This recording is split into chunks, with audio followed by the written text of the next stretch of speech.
Thokozani, I hope I can speak as loud as downtown Johannesburg, because where am I coming from today?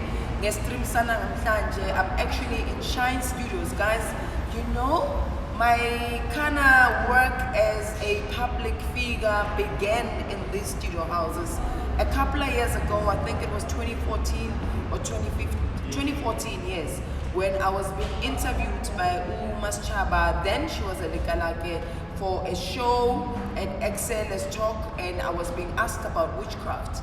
And can you imagine, a couple of years later, she's doing another show for another channel, and I come again and I'm asked about the same topic. It shows that I'm going through another evolution process. So watch the space. I've got a good feeling. It's great things are set out for the work that I'm supposed to be doing. But anyway, I hope you can see me. I hope you can hear me. Give me a high five, give me a thumbs up, because I've got a new cameraman today who needs to make sure that we are clear, we are visible, we're hearing each other. Sunday motivation with Gogo Dineo.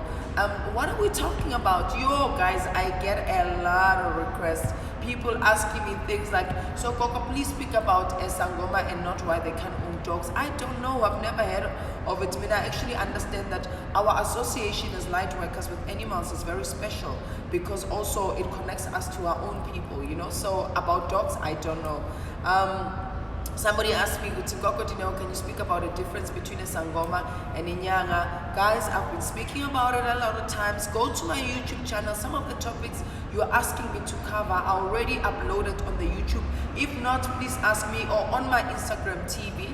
They are there. But today I want to speak about an interesting topic that my followers on Facebook, nice work, guys. It means that you've been following the streams and you know what I've not covered. Dating a Sangoma. Being in a relationship with the spiritually gifted person is what I want to motivate you on. It is not easy, because you are not only dating this body that you are seeing as Gogo Dineo, you are also dating Gogo Dineo and her people. And when you are in a relationship with the Sangoma, remember, some relationships also begin prior to your partner going a pathway. And that time it becomes a warfare, because they are in a battle with themselves and these people that are showing up through them. Then there's misalignment. So there will be a lot of misalignment in your relationship, because here is Dineo. And then, you know, Amadlos, when they come up, she doesn't know how to work and be in alignment with them and be in a relationship with them that is healthy, so they can be in a healthy relationship with you. So yes, sometimes when you are dating somebody who's a Sangoma, sex becomes a problem. Intimacy becomes a problem, because people like us, sex and spirituality are creator energy. They are energies that manifest things into being. So when we are spiritually gifted people, so when we are engaging in acts of intimacy or in acts of sex, what it means that we are in acts of creation, and when we are needing to be creating healing and wellness and well-being, we are then caught up in that moment of sexual pleasure or that moment of sexual engagement, that it becomes very difficult for us to navigate ourselves around those energies. That's why if uthandana nomuntu mega sephehlweni mega phuma, and they say you need to have some ceremony to align this person with their ancestors and you and your ancestors, so that when you have to engage in intimacy, those people that walk, because remember, some females walk with males, and then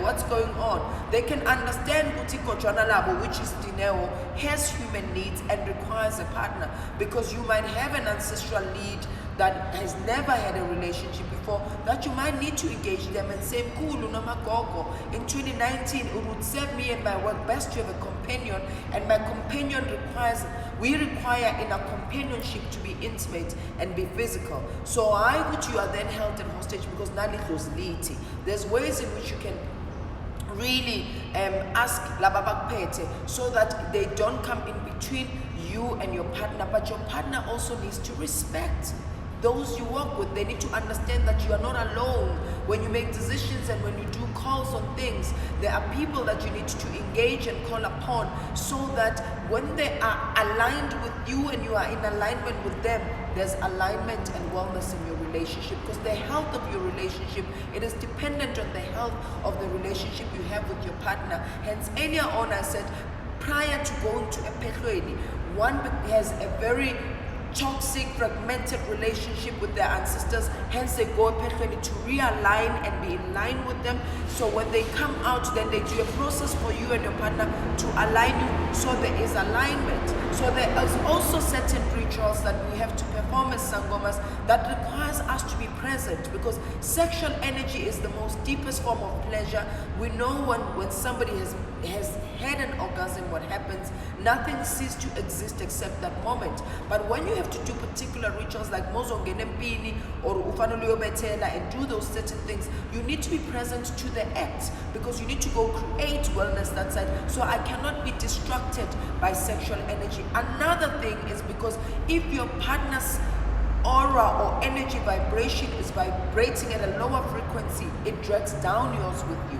So that's why Sangoma you thought good because we just only see things. No, it's because when you go, when me and you engage intimately, I give you part of me, you give me part of yourself. So when you go engage with somebody else, you take part of me to somebody else whom I have not given permission to enter my sacred space. So when you do that, you are invading my sacred space, and it becomes toxified by other people's energies. That's why when Sangoma Jolela Ibaganjani, that's how deep sex is. So, but people can also use excuses of their ancestors if they don't want things in their relationship. They don't want to get intimate.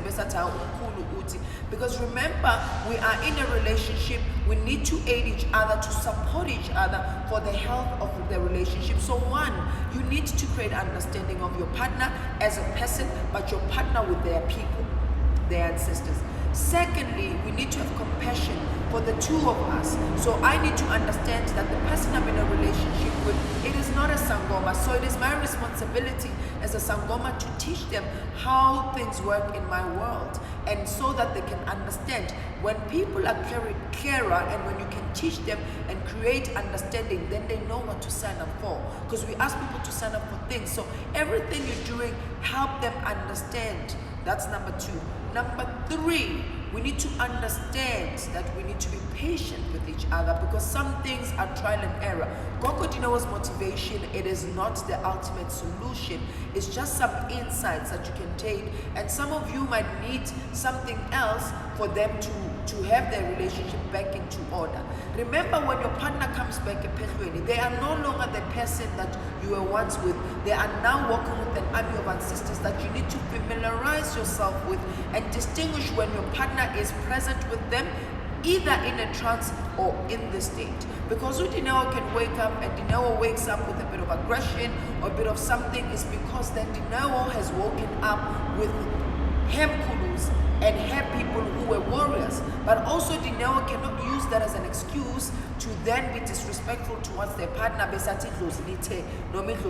So it is a difficult thing that requires the two of us to be compassionate, the two of us to be patient, and the two of us to persist and persevere in our relationship, because then can we then thrive and project greater things for the health of our relationship. So it takes a lot of work on both ends, and most likely Mngoma lo uhlele ekhaya, and most likely whom you are in a relationship with Mngoma, you are a wounded soul, because healers attract wounded people very easily. So we charge each other sometimes because we are triggering each other's wounds. It's not necessarily about the person that I am, but it's what I do that triggers the wound in you. So, and also you need to understand as a Sangoma that you cannot heal and help others heal that are not ready to receive your healing, because you need not to treat your partner as a patient. You need to treat them as an equal. So you cannot be imposing things on them. Say, that's how they part. So no,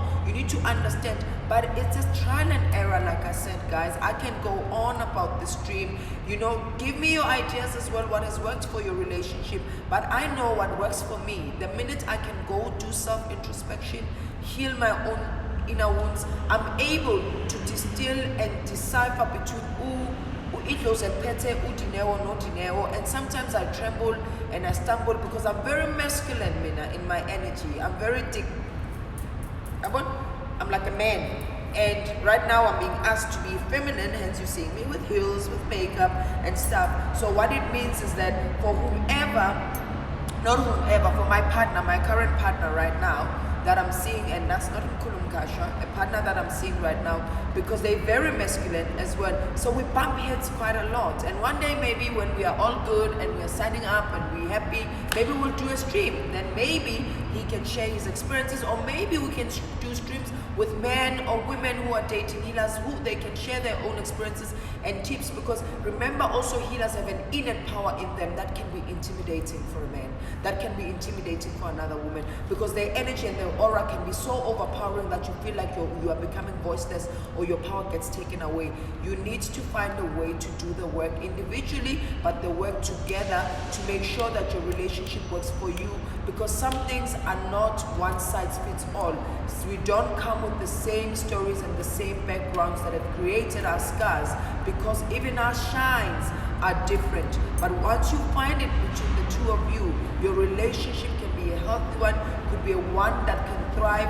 And remember, comparison creates competition, and competition means that your partner can never be themselves. So it's also very important that you don't remind them of when you were with Smangmang and when you were with Smangmang, because that is not going to work and that's not going to fly.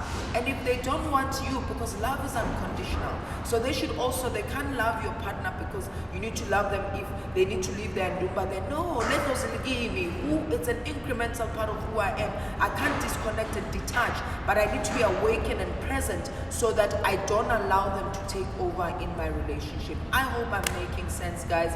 Give me a shout out on DM, send me some love and light, beloved. Tell me what you want me to cover. Some things I have no idea, but when Spirit says it is time for us to speak, I get Spirit led. My insights, my inspiration are just from my own personal experience. Love and light, my people, these are not prescriptions. These are just tips that can shed off some light. I wish you a healthy and a loving relationship, because all of us, we need a companion, somebody to go and feel connected to feel wholeness within self, by somebody mirroring wholeness within themselves, because that's what it is. The person you attract is a mirror. When you see that mirror broken, you are broken too. When you see that mirror being stubborn, you are stubborn too. And when you heal, you can help each other towards a point of complementary together, not completing each other, because two broken glasses don't make one glass, they make two sides of a broken glass. But two glasses that are whole, they complete a set of glasses. Love and light, loving relationship. May God and the ancestors be with you. Till next Sunday. Mwah.